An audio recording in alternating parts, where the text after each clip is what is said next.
Good afternoon. Ayan, dito tayo ngayon siyempre sa Scooter Depot. So, yan, sila Ado may ginagawa ngayon sa labas. PX 150. Ayan. Gaya natin yung idol natin. Si Sir Zach. O, yan. Tignan natin. So, ayan. Check natin kung anong ginagawa nila. Ayan, o. Meron pala tayong bisita rito. Yan, si Rodney Bersamin. Saan ka nga pala dati nagtatrabaho? Yung ano?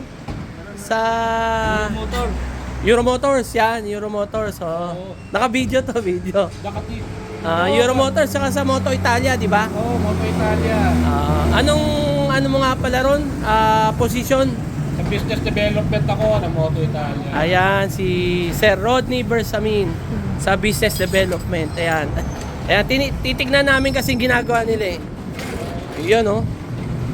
O, BX 150. Pinapaandar, matagal na kasing hindi nagamit. Ayan, kaya papaandarin natin. Ayan, si Billy.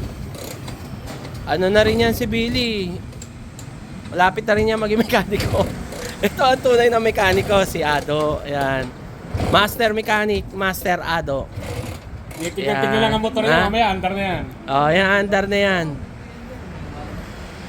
Oh, so ngayon ayaw pang umandar. So malamang in 1 hour andar na yan. Balik tayo, balikan ka namin uli. Ayan, balikan natin sila uli.